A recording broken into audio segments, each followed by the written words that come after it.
အဲ့တော့အခုဒီပြောမယ့်အကြောင်းအရာကလက်ရှိဒါ control နဲ့ပတ်သက်တဲ့သင်ခန်းစာနံပါတ်၄ခုမြောက် magnetic conductor အကြောင်းပဲဖြစ်ပါတယ်အဲ့တော့ဒီ magnetic conductor ကကျွန်တော်ဒီ magnetic လို့ခေါ်တဲ့တန်လိုက်စွမ်းအင်ကိုအသုံးပြုပြီးတော့မှ contact တွေကိုဒါအဝင်ထွက် power တွေကိုဒါကစားတဲ့ပစ္စည်းတစ်ခုဖြစ်တယ်ပေါ့နော်အဲ့တော့ဒီလက်ရှိသင်ခန်းစာလေးကိုနားလည်ပြီးဟုတ်လားသင်ခန်းစာ၄ခုလုံးကိုနားလည်သွားခဲ့ပြီဆိုရင်တော့ကျွန်တော်ဒါcontrol panel တွေကိုစပြီးတော့ဆင်လို့ရပြီပြီးရင် drawing တွေကိုကျွန်တော်စပြီးတော့ဒါဆွဲနိုင်တဲ့အဆင့်ကိုရောက်သွားပြီပေါ့နော်အဲ့တော့လက်ရှိဒီ magnetic conductor နဲ့ပတ်သက်ပြီးတော့ကျွန်တော်အတွင်းပိုင်းမှာဘယ်လိုတိစောက်ထားသလဲဆိုတာကိုရှင်းရှင်းလင်းလင်းမြင်အောင်ကျွန်တော်ပြပေးပါမယ်အဲ့ဒါပြီးမှ magnetic conductor ရဲ့အလုပ်လုပ်တဲ့ပုံစံကိုပြန်ရှင်းပြမယ်ပြီးရင်သင်္ကေတတွေ drawing တွေဘယ်လိုဆွဲသလဲဆိုတာကိုဆက်ရှင်းပြမယ်ဒါဆိုရင်ဒီအပိုင်းလေးကိုနားလည်သွားရင်သေချာပေါက် control panel တွေ drawing တွေကိုကိုယ်တိုင်လေ့ကျင့်ရေးဆွဲတက်ဆင်နိုင်တဲ့အနေအထားတစ်ခုကိုရောက်သွားမှာပဲဖြစ်ပါတယ်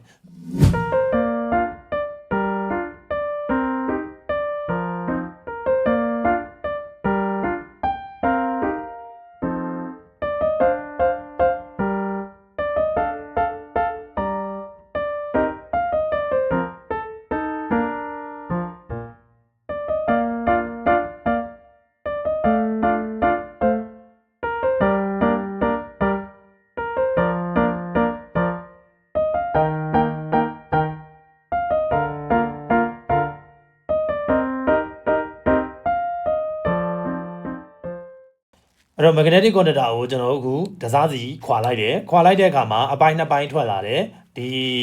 contact အုံပိုင်းပေါ့နော် contact အုံပိုင်းတစ်ခုရှိမယ်နောက်တစ်ခုကတော့ base ပိုင်းပေါ့နော် base gap ပိုင်းပေါ့နော် base gap ပိုင်းမှာဆိုရင်ကျွန်တော်ဗာရှိမလဲဆိုတော့ base gap ထဲမှာသူ့ရဲ့ဒီ original တိစောက်ထားတာကလက်ရှိ base core လေးကိုကျွန်တော်ထည့်ပြီးတော့ဒါတက်ဆင်ထားတယ်အဲ base core ကိုမှကျွန်တော်တို့ကဗာလုပ်ထားတယ်ဆိုတော့ coin ဆွတ်ထားတယ်နော် coin ဆွတ်ထားတယ်အဲ့တော့ coin ဆွတ်ထားပြီးတော့မှဒီ coin ပေါ်မှာမှကျွန်တော်က spring ကိုကျွန်တော်တင်ထားတယ်နော် coin မှာဆိုရင်ကျွန်တော်တို့ကဒီနှစ်ငုတ်ရှိတယ်ပေါ့နော်နှစ်ငုတ်ကတော့ A1 နဲ့ A2 ဆိုပြီးတော့ခေါ်တယ်သူကတော့ power ပေးရမယ်ဟာပေါ့နော်ပေးချင်တယ်တော့ပေးလို့မရဘူးပြီးရင်ကျွန်တော်ပြောပြပေးမယ်အဲ့တော့ spring ရဲ့အဓိကရည်ရွယ်ချက်ကလက်ရှိအပေါ်ပါရှိတဲ့ဒီ contact အုံကိုဟုတ်လား contact အုံမှာရှိတဲ့အဝင်ငုတ်နဲ့အထွက်ငုတ်ကိုဟုတ်လားပုံမှန်အခြေအနေမှာအဝင်မှာပေးထားတဲ့ power ကိုအထွက်ဘက်မှာထွက်မလာအောင်လို့အဝင်နဲ့အထွက်နဲ့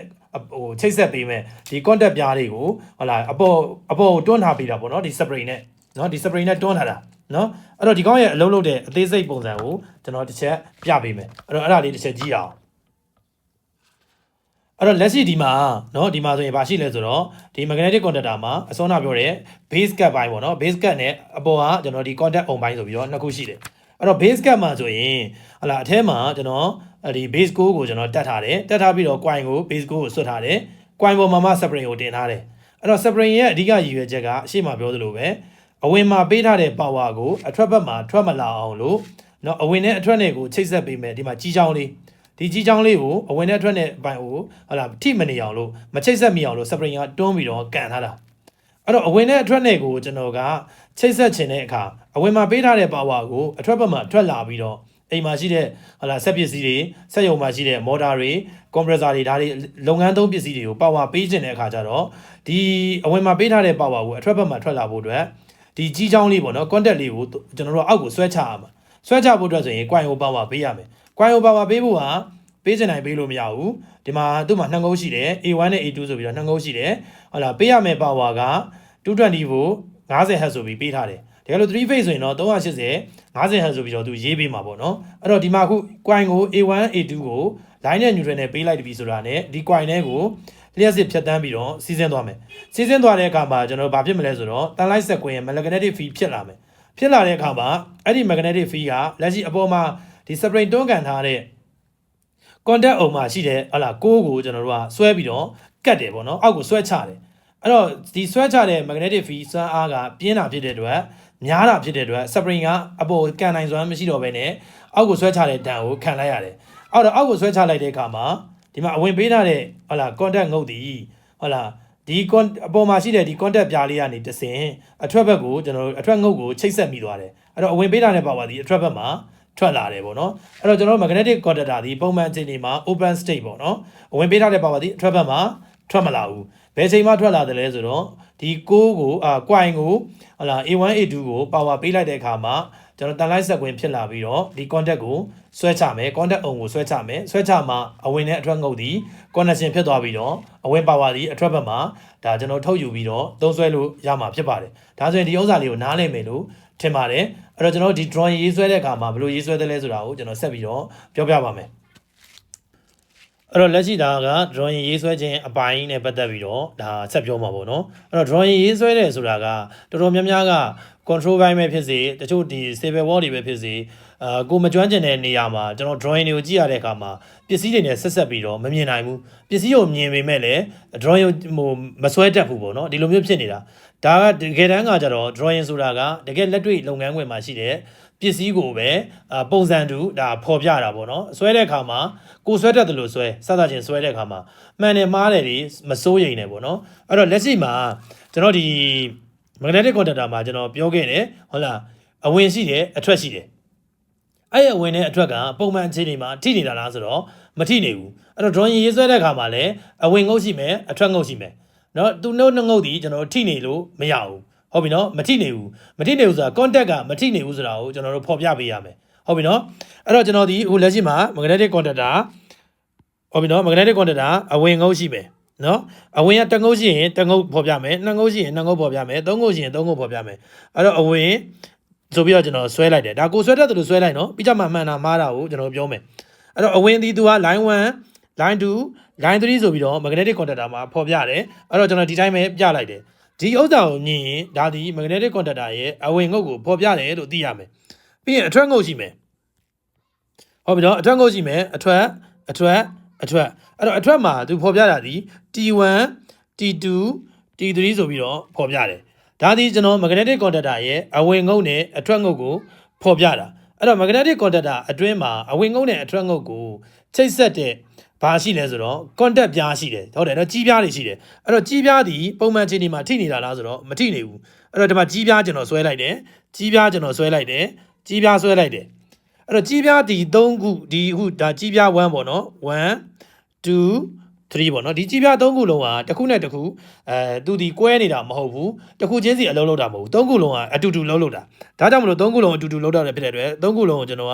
ကတကယ်လက်တွေ့မှာလည်း magnetic conductor ထဲမှာလည်း3ခုလုံးကအသိချိတ်ထားတာနော်ဒါကြောင့်မလို့အသိချိတ်ထားတဲ့ပုံစံကျွန်တော်ပြလိုက်တယ်ဟုတ်တယ်နော်ဒါကြောင့်ဒါဒီကြီးပြားပေါ့နော်ကြီးပြားဟုတ်တယ်နော်ပုံမှန်ချင်းနေမှာထိနေတာလားဆိုတော့မထိနေဘူးဟုတ်တယ်နော်ဒါဒီ magnetic conductor ရဲ့အဝင်ငုံနဲ့အထွက်ငုံနဲ့ကြီးပြားကိုဖော်ညွှန်းသောပုံဖြစ်ပါတယ်နော် drawing ရေးဆွဲတဲ့အခါမှာလည်းဒီပုံစံရေးဆွဲလို့ကျွန်တော်တို့ရပါတယ်နော်နောက်တစ်ခုကတော့ coin magnetic conductor မှာကျွန်တော်စောနာပြောခဲ့တဲ့အထက်မှာ coin ပါတယ်ဟုတ်တယ်နော် coin ကိုကျွန်တော်တို့ကသင်္ကေတကိုအဝိုင်းနဲ့ဖော်ပြတာရှိတယ်4000နဲ့ဖော်ပြတာရှိတယ်ကိုကြိုက်တဲ့သင်္ကေတပုံစံကိုသုံးလို့ရတယ်အဲ့တော့ကျွန်တော်အဝိုင်းနဲ့ပဲဟိုလွယ်ကူဆွဲတာလွယ်တဲ့အတွက်အဝိုင်းနဲ့ပဲဆွဲလိုက်မယ်အဲ့တော့ဒါဒီပါလုံးဆိုတော့ coin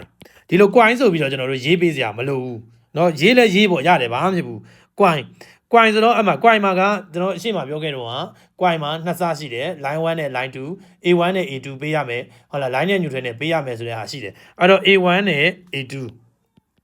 ဒီလိုရေးပေးလိုက်ရင်ဒါဒီ coin ဒီဟုတ်လား magnetic conductor ရဲ့ coin ကိုရည်ညွှန်းတယ်လို့ပြောချင်တာအဲ့တော့ A1 ဒီ magnetic conductor coin ရဲ့တစ်စ A2 ဒီ magnetic conductor ရဲ့ coin တစ်စဟုတ်ပြီနော်အဲ့တော့ကျွန်တော်ကတကယ်ဟုတ်လားပစ္စည်းမှာဟုတ်လား A1 ကို line ပေးပြီးတော့ A2 ကို neutral ပေးတယ်ဆိုရင် drawing ထဲမှာကျွန်တော်ဆွဲမယ်ဆိုကြပါစို့ဆွဲမယ်ဆိုရင်ဒါဒီ line ကျိုးပေါ့နော်ဒါကို line 1ပေးတယ်လို့ကျွန်တော်ဆွဲလိုက်တယ်ဒါကို neutral ပေးတယ်လို့ဆွဲလိုက်တယ်အဲ့တော့ဒီမှာပုံရကြည့်လိုက်ရင် line 1 neutral A1 A2 ကိုပေးထားတယ်တကယ်အပြင်မှာကြာရင်လည်း line 1ကိုကျွန်တော်က line 1ကျိုးကိုယူလာပြီးတော့ A1 မှာတွားကြက်ရမယ် neutral ကျိုးကိုတွားယူလာပြီးတော့ A2 မှာတွားကြက်ရမယ်အဲ့ဒီကြက်ထားတဲ့ပုံစံကိုပြန်ဆွဲပါဆိုလဲဒီပုံစံပဲဆွဲရမှာအဲ့တော့ magnetic conductor ရဲ့အဝင်ငုတ်ဟုတ်ပြီနော်အဝင်ငုတ်မှာ line 1နဲ့ neutral ပေးခြင်းတယ်ဆိုရင်ကျွန်တော် line 1နဲ့ neutral ကိုဒီမှာကျိုးဆွဲလာမယ် line 1ဟုတ်လားဒီ line 2ဆိုတဲ့နေရာမှာ neutral ကျွန်တော်ပေးလိုက်မယ်အဲ့တော့3ခုရှိတယ် single phase အနေနဲ့သုံးရင် line 1 neutral ဆိုပြီးပေးလို့ရတယ်တကယ်လို့3 phase အနေနဲ့သုံးချင်တော့ဒီနေရာမှာ line 2ဒီနေရာမှာ line 3ဆိုပြီးပေးလိုက်မယ်အထက်ကနေကျွန်တော်က motor ကို join ထားတယ်လို့ဖော်ပြခြင်းဟုတ်လား motor စီကိုကျွန်တော်သွားမယ်ပေါ့နော်ဒါ motor ပေါ့ဒါဒီ motor ဒီ M ဆိုပြီးဖော်ပြလိုက်တယ်အဲ့တော့ magnetic motor မှာကျွန်တော်တို့က ဘယ်ငုတ်တွေမှာ join စေချင်တာလဲ U1 လား U2 လား U3 လားဘယ်မှာ join စေချင်တာလဲ join စေချင်တဲ့နံပါတ်တွေကိုရေးပေးလိုက်ရင်ဆင်ရမယ့်သူက drawing ကိုကြည့်လိုက်တာနဲ့ line 1 line 2 line 3ဆိုတဲ့ magnetic conductor ရဲ့အဝင်ငုတ်မှာ line 1 line 2 line 3အဝင်ပေးရမယ်ဆိုတော့သူသိသွားတယ်ထွက်လာတဲ့ဟုတ်လား T1 T2 T3 ကထွက်လာတဲ့ဥစ္စာဒီ motor မှာ join မှာလို့join ပြထားတဲ့နံပါတ်တွေပေးထားရင်အဲ့နံပါတ်မှာ join ရမယ်ဆိုပြီးတော့ drawing ရေးဆွဲသူကသိရမယ်ဟောတော့တကယ်လက်တွေ့ကအပြင်မှာရှိတာကိုလည်းပြန်ချဆွဲပါသူဒီပုံစံပဲချဆွဲရုံပဲဒါဆိုရင် drawing နဲ့ပတ်သက်ပြီးတော့နားလည်မယ်လို့ထင်ပါတယ်အဲ့တော့ magnetic conductor နဲ့ပတ်သက်ပြီးတော့ drawing ရေးဆွဲတဲ့အခါမှာ coin ကိုဖော်ပြခြင်းတဲ့အခါမှာကျွန်တော်ဒီလိုကြီးတွေမဆွဲပါဘူးเนาะအဝိုင်းလေးနဲ့ပဲကျွန်တော်တို့ဆွဲပါမယ် A1 A2 ဖော်ပြပါမယ်เนาะပြီးရင် magnetic conductor ပထမနံပါတ်တစ်လုံးဟိုအများကြီးရှိလာတဲ့အခါမှာဟုတ်လား1 to 10 10လုံးရှိရင်ဒါဒီ magnetic conductor 1ရဲ့ဟာဆိုရင် magnetic conductor M1 ဆိုပြီးရေးမယ်တကယ်လို့2ရဲ့ဟာဆိုရင် M2 ဆိုပြီးတက်ပေးရမယ်ပေါ့နော်ဒါမျိုးလေးနောက် contact ကတော့ခုနပြောလို့ပဲ contact မှာလည်းဒီဥစ္စာကိုဆွဲတဲ့အခါမှာ magnetic conductor တစ်လုံးရဲ့နံပါတ်1ရဲ့ဥစ္စာဆိုရင် M1 ဆိုပြီးဆွဲမယ်နံပါတ်2ရဲ့နံပါတ်2မှာအဝင်ထွက်လုပ်ပေးရမယ်ဆိုရင် M2 ဆိုပြီးတော့ဆွဲပေးရမယ်ဒါကိုနားလည်မယ်လို့ထင်ပါတယ် drawing ရေးဆွဲတာခက်ခက်ခဲခဲမရှိပါဘူးအဲ့တော့ဒီဥစ္စာလေးကိုကျွန်တော်ဒီမှာပဲအဆုံးသတ်ပါမယ်ကျေးဇူးတင်ပါတယ်